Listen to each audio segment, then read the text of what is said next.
Morant with a running start. Elevate! Oh, it dunks! Oh, my goodness! Tie game in overtime. Gasol will turn. His heat is gone! Memphis on top. 7-10 remaining. Conley now with three. Count it! A 15-point lead for Memphis. And Blake Griffin gets into it on the floor with Randolph. Hard to tell if there are any punches being thrown under there, but Griffin took acceptance. Adams going long. Morant! He hit it! John Morant! Insanity! You gotta be kidding me. Welcome to Grits and Grinds, a Memphis Grizzlies podcast. My name is Keith Parrish. The summer Grizzlies have played 2 more games, so on today's episode, I will talk about those games. Plus, Tuomas Iisalo hired a new lead assistant. Also, we got some details of the Santi Aldama contract. So let's go over all of those things on this episode. Before I get to it, just a reminder, if you want to support the creation of this show, if you want to get bonus content, if you want to join my listener Slack channel, all of that is available for $5 a month at patreon.com/fastbreakbreakfast. All right. I am back home from Las Vegas. The Grizzlies are not back home from Las Vegas. They played 2 more games. They lost both of them. They lost to the Warriors and they lost to the Hawks. They sort of drew the short end of the stick by having to stay until Sunday. They are like the warm-up game for the championship game. The championship game's on Sunday.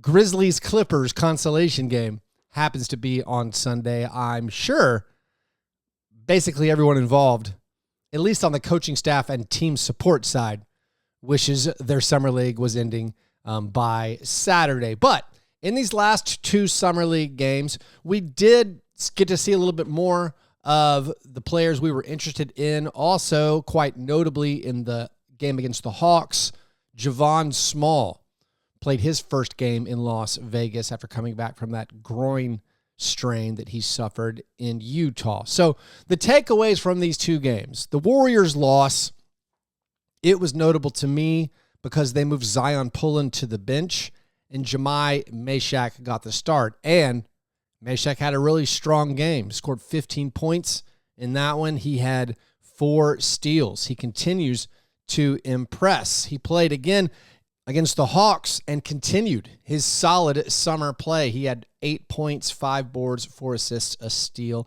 and a block. I think he's one of the stories for the Grizzlies of Summer League. I mean, the big takeaways from Summer League, I'd say we're not going to learn very much, or we didn't learn that much about Jalen Wells or Cam Spencer or Gigi Jackson. I mean, Jalen Wells looks bigger. I think that's legit. He's gained some weight. His arms look stronger, more definition there. He changed his hairstyle. But like Gigi, some up and down games, mostly good, but none of the big scoring outbursts that he had last year at Summer League. Scored against the Hawks mainly on dunks and cuts to the basket. His jumper wasn't falling in that one. Jalen Wells did not play against the Hawks. He's been shut down for the rest of Summer League. He was notably good. I mean, he stood out as a second-year player, but like he didn't shoot an ideal percentage. He was 37% from the field for all of Summer League. So the big story, I think, was the way that Mashack played. The fact that he did defend, which was the known quantity, but he also was handling the ball some, bringing the ball up the court a lot. That was encouraging to see. Of course, he's not going to do like primary ball handling in the regular season. I mean, he might not be anywhere near the team, but it's better to have some ball handling chops than zero. Also, of course, his passing continues to be a bright spot. He made 1/3 of his 3-pointers at Summer League. So all of that, extremely encouraging. I would say the biggest question mark for me right now is his finishing and his touch on 2-pointers. And again, his draft scouting report was essentially, the way I understood it, which again was probably wrong, was essentially he had 0 offense. And the fact that he's making some 3-pointers, he's dribbling the basketball, he's getting towards the rim, and he's passing, all that's good. I would say the concern, notably beyond that, is his finishing on 2-pointers. He has made some floaters and he has scored a little bit off the dribble, but it sort of feels like luck to me so far. Maybe not. Maybe he's going to keep making those shots. Also, he's had some very close makeable shots that he did not convert on. So that is maybe a tiny issue, but that's like nitpicking for what has overall been a very encouraging and promising start for the last pick of the 2025 draft. And I do think my guess would be that they give him a two-way spot. I think maybe on draft night, they weren't expecting to extend a two-way spot to him, but I think they might, and I think they might take away Zion Pullan's two-way spot. Zion was not impressive against the Warriors. He did not score and was a minus 20 in his 14 minutes. Of course, I'm not laying all that plus minus at his feet. The entire second unit was, it was bad. We knew coming in it wasn't probably going to be very good, but the second unit struggled against the Warriors. Pullan did not do himself any favors. He didn't even play against the Hawks. I don't know if they've seen enough from him. They want to get a better look at everybody else. Of course, against the Hawks, Javon Small played. And actually, Javon Small, I think, showed us some stuff, made numerous step-back three-pointers. That's very exciting. That is one of his skills, is the fact that he's a shooter and a scorer, and that was on display against Atlanta. He had 17 points, made 3 out of 7 three-pointers, also had 5 assists and 5 rebounds and 1 turnover. So that's quite good. The Grizzlies trailed for a lot of this game. They were down by 14 in the third, but they had a 14-1 run in the fourth quarter to take a 3-point lead. Cam Spencer made a couple of threes during this run to make up for an otherwise subpar shooting game. You had Mashack hammering down a dunk off of the Javon Small assist. Mashack did turn his ankle right afterwards. That gave the Grizzlies the 3-point lead. They did end up losing. There was there's a missed shot by Mashack, seemed very makeable in the paint. There were a couple of important missed free throws that cost the Grizzlies. Atlanta, when they got up by 3, did the foul up 3 strategy, worked out great. The Grizzlies never got a chance to attempt to tie the game. But again, the takeaway from that one was Javon Small played well. We got to see him again. And then Mashack continued his strong summer. Gigi, overall, I honestly doubt he plays on Sunday, but maybe he does. I don't know what Gigi's exactly shown this summer league. He's been okay. Hasn't been bad by any stretch of the imagination. Also, he was dealing with illness. He missed that one game with illness. Against the Warriors, notably, he seemed especially exhausted. He was grabbing his shorts basically the whole game at any stoppage. Watching it on TV, the commentators were talking about it, like how tired he looked. So I assume he was still dealing with that illness that he caught out in Las Vegas. I'm happy to say I caught no illness in Las Vegas this year. At least I think I'm in the clear as of now. Wrapping up the play of the Summer League guys, the last 2 games, they started Will Magma at center. He was available. Baycott started coming off the bench. Tyler Burton finally had kind of a breakout game in Las Vegas against the Hawks. He'd been struggling with his shot. Among the other players, Jeremy Jones showed me nothing. Lawson Lovering showed me nothing. Alex Reese finally got in. He missed his 2 3-point attempts against the Hawks. Did not score.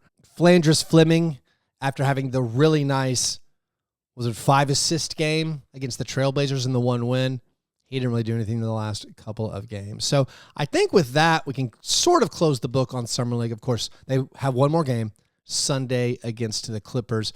Maybe we'll get another look at Javon Small and start getting excited about him.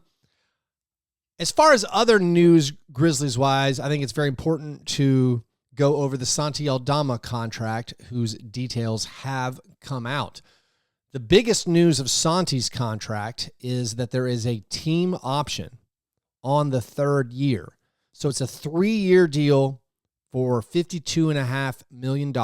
It descends, so it's 18.5 about this coming season. Then the year after that, it is $17 million. And then the year after that, it is a team option. So I think that's a very good contract for the Grizzlies to sign Santi Aldama. This year's money doesn't really mean that much, and to have him count as 10% of your cap next season is fine.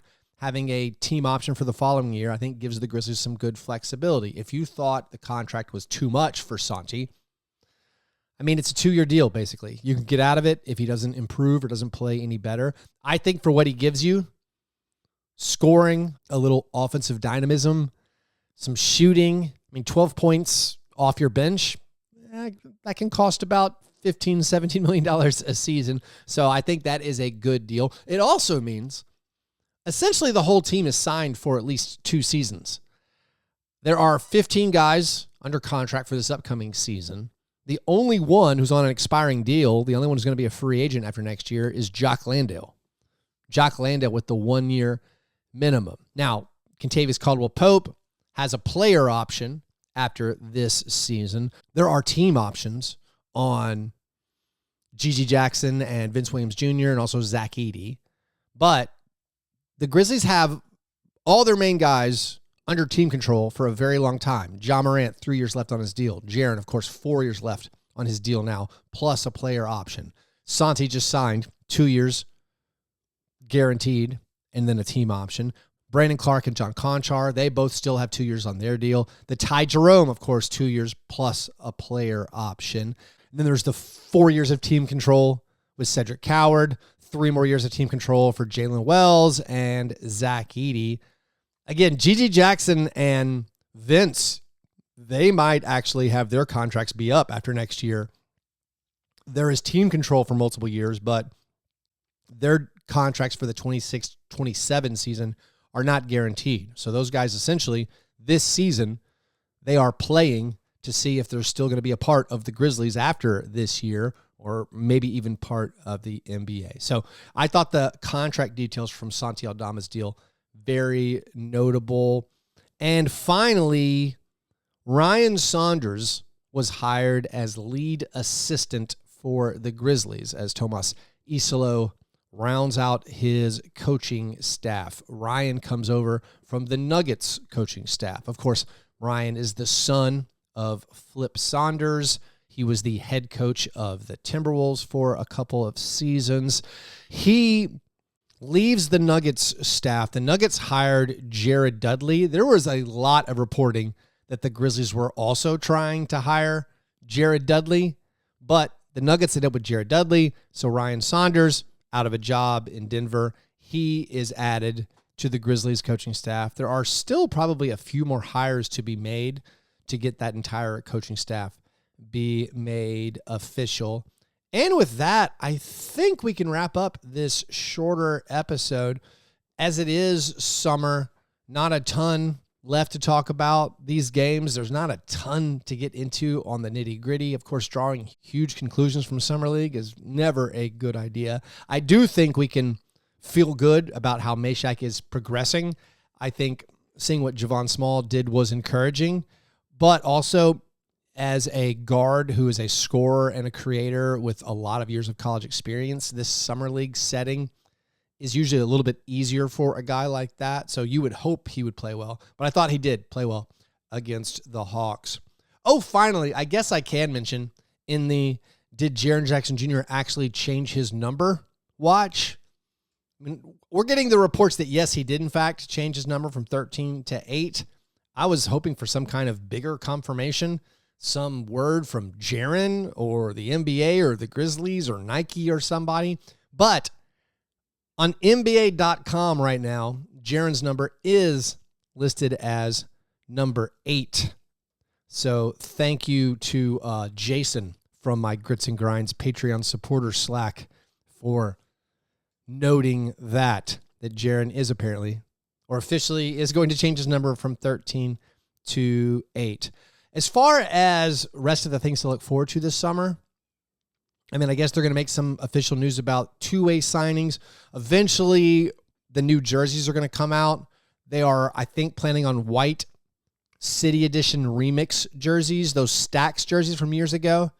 My understanding is there's going to be a white version remix of that. And then, of course, the 25th year Grizzlies throwbacks, Memphis throwbacks, they're going to wear those. If you saw the coaches at Summer League, they're wearing polos with the Memphis 25 logo. So my expectation is they're going to wear those black jerseys that they wore 5 years ago. And also, of course, the first year in Memphis. And with that, I thank you guys for listening. Remember, if you want to support this show, do that at patreon.com/fastbreakbreakfast. A huge thank you to everyone who already supports me over there. All right. Hope you guys have a great weekend. I'll talk to you soon. Go Grizz.